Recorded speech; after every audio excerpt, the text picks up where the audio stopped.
Hello, everybody. This is Paul with Torah Life Ministries, and we're doing another episode of the daily Bible reading. We're up to Esther chapter 3, and it's been a while since we've been reading these, but we're heading back to it with our goal to finish the scriptures.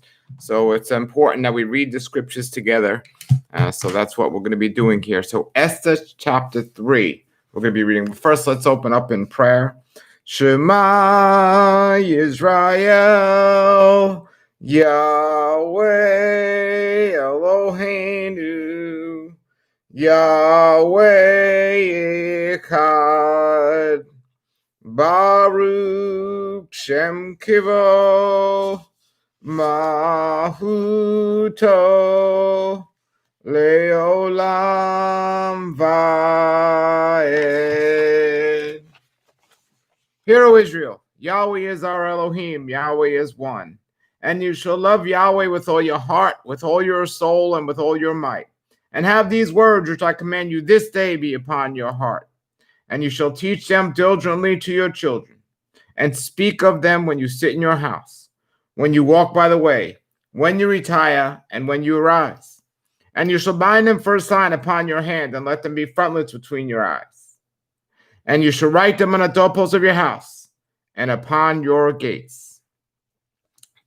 So we are going to be reading Esther chapter 3, and you can see the previous reading. I'll put a card up at the end of this video and also a link below the video. So we read now Esther chapter 3, reading these together. So we look at Haman's plot against the Jewish people. And it says, sometime later, King Xerxes promoted Haman, son of Hammedatha the Agagite, over all the other nobles, making him the most powerful official in the empire. All the king's officials would bow down before Haman to show him respect whenever he passed by. For so the king had commanded, but Mordecai refused to bow down or show him respect. Now the note here says Mordecai's determination came from his faith in Yahweh. He did not take a poll first to determine the safest or most popular course of action. He had the courage to stand alone. Doing what is right will not always make you popular. Those who do right will be the minority, but to obey Yahweh is more important than to obey people. It's very important to understand. And as we continue to read these next couple of verses, it says Mordecai refused to kneel down before Haman. The Jewish people did not bow down to government authorities at times as a sign of respect. They did bow down as a sign of respect, but Haman's ancestors were ancient enemies of the Jewish people. Israel had been commanded by Yahweh to destroy the Amalekites and erase their memory from under heaven. If we remember that was from Deuteronomy 25:17-19, and also Exodus 17-16. Mordecai was not about to kneel before wicked Haman, and by his act acknowledge Haman as a god. And that's with a lowercase g.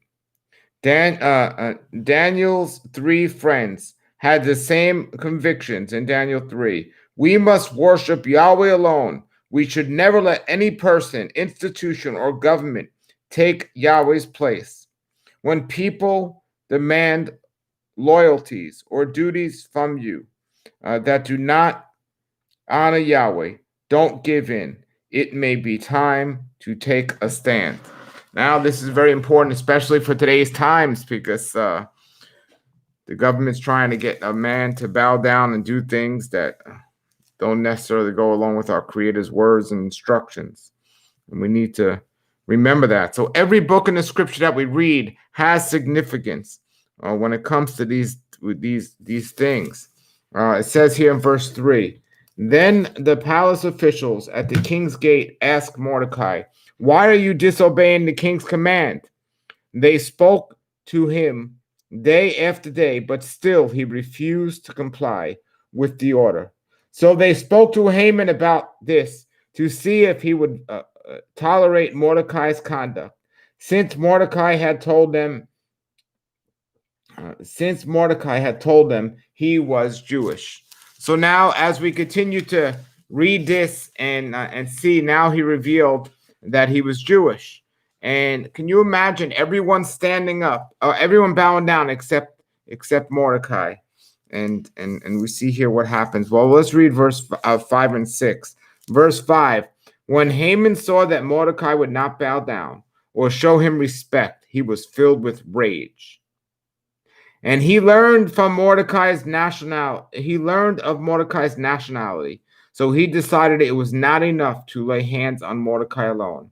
Instead, he looked for a way to destroy all the Jewish people throughout the entire empire of Xerxes. So it says here, why did Haman want to destroy all the Jewish people? Just because of one man's actions. Number one, Haman was an Agagite, a descendant of Agag, king of the Amalekites. 1 Samuel 15:20. The Amalekites were ancient enemies of the Israelites. Haman's hatred was directed not at Mordecai, but at the Jewish people. As second in command in the Persian Empire, Haman loved his power and authority and reverence shown him. The Jewish people, however, looked to Yahweh as their final authority, not to any man. Haman realized that the only way to fulfill his self-centered desire was to kill all those who disregarded his authority. His quest for personal power and his hatred for the Jewish people race consumed him. And it also goes on to say that Haman enjoyed the power and prestige of his position and was enraged when Mordecai did not respond with the expected reverent bow. Haman's anger was not directed just towards Mordecai, but towards what Mordecai stood for, the Jewish people, dedication to Yahweh as the only authority worthy of reverence. Haman's attitude was a prejudiced. He hated a group of people because of a difference in belief or culture. Prejudice grows out of personal pride, considering oneself better than others. In the end, Haman was punished for his arrogant attitude. Yahweh will harshly judge those who are prejudiced, whose pride causes them and to take down others. So there's so many great lessons here that we see in this. And let's read verse 7. So the month of April, during the 12th year of King Xerxes' reign, lots were cast in Haman's presence. The lots were also called Purim, to determine the best day and month to take action. And the day selected was March 7th, nearly a year later. And it says here, Haman cast out lots. This is the note now. Haman cast out lots to determine the best day to carry out his decree. Little did he know that he was playing into the hands of Yahweh.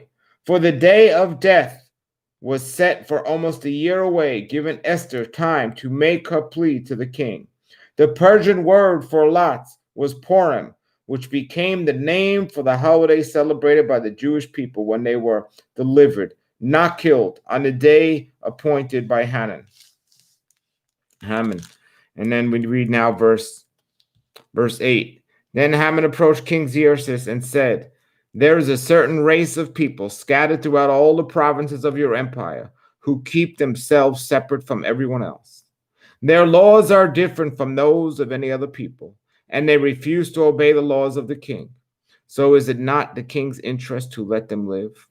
If it pleases the king, issue a decree that they will be destroyed, and I will give 10,000 large sacks of silver to the government administrators to be deposited in the royal treasury. So Haman had this personal issue with the Jewish people, and now convinced the king, who was just uh, didn't understand history and just had so many flaws, who approved this, and things weren't looking good for the Jewish people at this time. And it says Haman must have hoped to acquire the tremendous sum of money by plundering the homes and the businesses of the Jewish people who would be killed through his decree.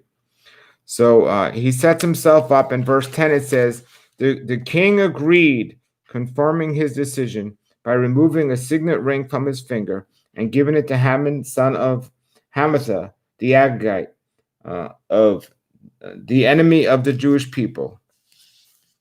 And the king said, the money and the people are both yours to do with as you see fit. In verse 12, so on April 17th, the king's secretaries were summoned, and the decree was written exactly as Haman dedicated. It was sent to the king's highest officials, the governors of the retrospective provinces, and the nobles of each province, and their own scripts and languages. The decree was written in the name of King Xerxes and sealed with the king's signet ring. And now we read a note for this. It says, officials in the ancient world used signet rings as personal signatures. The ring's surface had a raised imprint made of metal, wood, or bone. Xerxes was probably made of silver or gold. Each individual had its own imprint. Letters were sealed by pressing the ring into soft wax, and official documents were certified by using a royal signet. By giving Haman the signet ring, Xerxes gave him the personal signature, and with it the authority to do whatever he wished. Little did the king realize that his own ring would sign the death warrant for his queen Esther. So we read verse 13. We see here. So dispatches were sent by swift messengers into all the provinces of the empire, giving the order that all the Jewish people, young and old, including women and children, must be killed, slaughtered, and humiliated on a single day. This was scheduled to happen March 7th of the next year. The property of the Jewish people would be given to those who killed them. It says here in the note, Haman's death decree was against all Jewish people in the Persian Empire. Thus, it would have included the land of Israel. If his decree had been carried out, all of Yahweh's chosen people could have been exterminated. But Yahweh's plan to send his son to earth as a Jewish person could have been ruined. But Yahweh's plans cannot be stopped. Haman was doomed to fail. And then verse 14. A copy of this decree was to be issued as a law to every province and proclaimed to all peoples, so that they would be ready to do their duty on the appointed day. At the king's command, the decree went out by swift messengers, and it was also proclaimed in the fortress of Susa. Then the king and Haman sat down to drink, but the city of Susa fell into confusion. So, as we close off here with this chapter 3 of the book of Esther, we have to look at several different things that apply today in today's times as well. First of all, you see here not to bow down to government officials or anyone who's claiming to take the place and seeking the reverence that should only go to our Creator. It's not to respect the government's wishes and laws of the nation. It's the fact that somebody trying to take place of the authority of who we should bow down to. There's a whole bunch of different story than just what laws we need to follow of the land. And we need to stand up at the right times for certain rights. And at the right times, we need to just say, well, this is the law of the land and we got to follow it. But there's no one that should demand the reverence from us, the reverence that should go only to our Creator. So we see that, but we also see here that Yahweh's justice rings out always. The confidence of the people that had faith and believed, even though this decree was given by the king. Just as today's time, even though they say, well, there's going to be a mandate that everyone has to take a vaccination or something, or everyone can't leave their house or something else. There comes a time to stand up and to take faith and not just fight, but let Yahweh fight for you and know that Yahweh will win. And Yahweh has the right people at the right place at the right time. And he had Esther at the right place at the right time. And because that was his will. It was his will that she would be used, just like Mordecai was used to set the example. And Esther was used to put this into place. Yahweh has his people lined up, his chosen people, not only the Jewish people, but everyone that believes in Yeshua our Messiah. He has them in the positions they need to be in for the things to happen the way his plan wants it to happen. So my advice, suggestion, and prayer to everyone watching right now is that you would let Yahweh write your story completely. Don't write your story and ask him to edit it. Don't ask him to supplement what you think is right. Let him write your story. And it's a great thing to remember as we read the book of Esther, to remember Purim. What a great thing it is. These things we're talking about, to stand up for your rights, not to bow down to anyone else, to have no other gods before our Creator and give reverence to him only. And also the importance of just understanding and remembering this important day and know that Yahweh has his people at the right place at the right time. If you want to see the previous chapters we read, you can go and do so. I'll put the cards up here afterwards, after the end of the video. And tomorrow we plan to read chapter 4 of Esther. And I have the majority of the original covenant already read. I've read all the scriptures. I got a couple more books left. And the new covenant, I have several of the books read. It's my goal to read every single word of scripture here to go over with you. So you could just go to the internet and say, well, I don't understand this chapter. Go to my website or my YouTube page, Torah Life Ministries, and just type in that name and chapter, and it'll have a commentary like you have right here. All right. So please put your comments and questions below, and stay on this journey with me as we continue to read the Bible every single day. Tomorrow we'll read Esther 4, Yahweh willing. Until then, everybody, have a blessed day. Yahweh be with you all, and shalom, shalom.